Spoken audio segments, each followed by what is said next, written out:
ஈஸியா எளிதா சீக்கிரமா ஒரு 10 நிமிஷத்துல ஒரு வீட்லயே இருக்கிற டிஷ்ஷை வச்சு ஒரு சைட் டிஷ் பண்ணிடலாங்களா?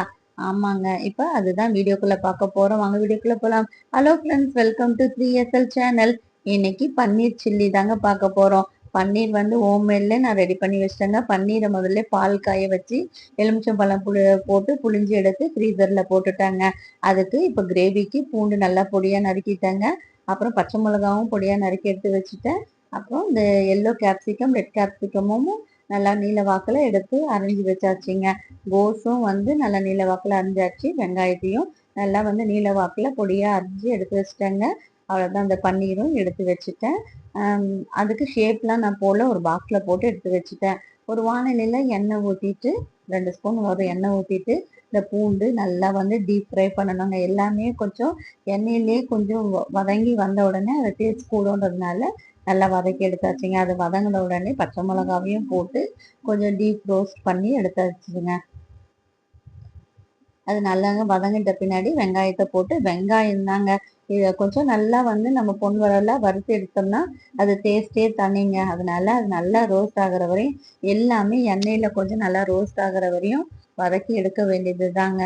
இது நல்லா டீப் ஃப்ரை ஆயிடுச்சுங்களா? இப்போ நம்ம அந்த கேப்சிகம் இருக்கு இல்லைங்களா, அந்த 2 கேப்சிகமும் போட்டு நல்லா எண்ணெயிலே வதக்க வேண்டியதுதாங்க. நம்ம கிட்ட கரண்டியை கொடுத்துட்டோம்னா நாம தான் வதக்கி தள்ளிடுவோமே. அது நல்லா வதக்குற வரையும் வதங்கி தள்ளியாச்சுங்க.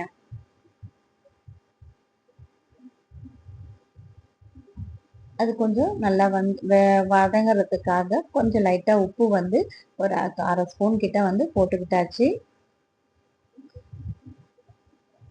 அது நல்லா வதங்கினோடனே நம்ம கோஸ் வந்து நமக்கு சும்மா போட்டு வதக்குனாவே வதங்கிடும். நம்ம அதை தண்டுலாம் எடுத்துறதுனால இலைய மட்டும் தானே.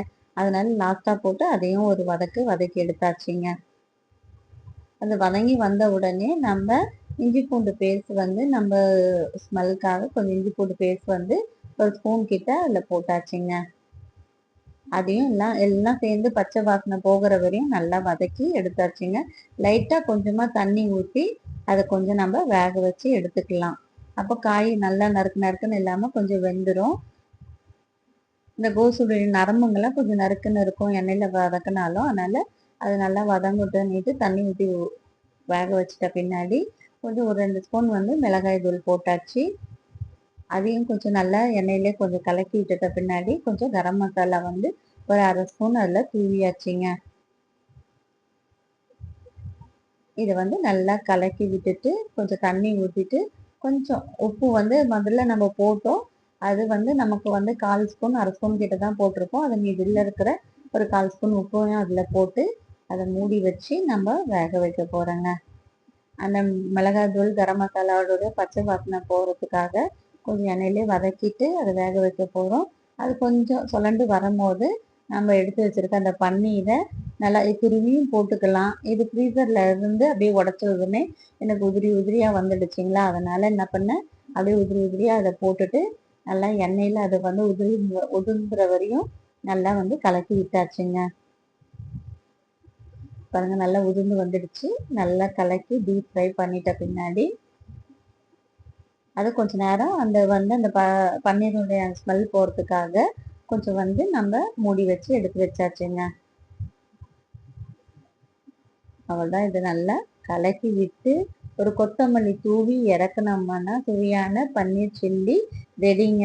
இது அப்படியே புட்டு சப்பாத்தியோட தோசையோட சாப்பிடும்போது சூப்பரா இருக்குங்க. இதுக்குள்ள இந்த காயும் வந்து நல்லா குலைவா வெந்துட்டதுனால நல்லா சூப்பரா இருக்கும். எப்பவுமே பன்னீரோட கேப்சிகம் போடும்போது சூப்பரா இருக்கும். அதுல 2 வகை கேப்சிகம் நம்ம போட்டிருக்கோம். இது இன்னும் அந்த டேஸ்ட் சூப்பரா வந்திருக்கோங்க. இதை வீட்டில் நீங்களும் ட்ரை பண்ணி பாருங்க. இது அப்படியே ஒரு கப்புல போட்டு ஒரு சப்பாத்தியோட ஒரு தோசையோட சாப்பிடும்போது எவ்வளவு சூப்பரா இருக்கும் இல்லைங்களா? இது எங்க நைட்டு டின்னர் வந்து சப்பாத்தி தாங்க. அந்த சப்பாத்திக்கு வந்து பச்சை வெங்காயம் கொஞ்சம் வச்சுட்டு இந்த பன்னீர் சில்லியும் கொஞ்சம் தொட்டு சாப்பிடும்போது சுவையை கூட்டுதுங்க. நீங்களும் உங்க வீட்டில் ட்ரை பண்ணி பாருங்க. எப்படி இருக்குன்னு கமெண்ட் பண்ணுங்க. எங்களுதும் எப்படி இருக்குன்னு கமெண்ட் பண்ணுங்க. ஷேர் பண்ணுங்க, லைக் பண்ணுங்க, சப்ஸ்கிரைப் பண்ணுங்க. இவ்வளோ நாள் சப்போர்ட் பண்ணி எல்லாரும் என் சேனலை பார்த்துட்டு இருக்கிறதுக்கு ரொம்ப தேங்க்ஸுங்க. இது பாருங்க எப்படி இருக்குன்னு செஞ்சு பாருங்க. இதை ஃபைனலாக நம்ம வீட்ல நம்ம ஆளுங்க டேஸ்ட் பண்ணி நமக்கு கமெண்ட் சொல்லும் போது இன்னும் சூப்பரா இருக்கும் இல்லைங்களா? இது பாருங்க, எல்லாம் சப்பாத்தி எடுத்து அதை எடுத்து ஃபைனல் டச்சும் டேஸ்ட்டும் பண்ணிட்டாங்க. நீங்க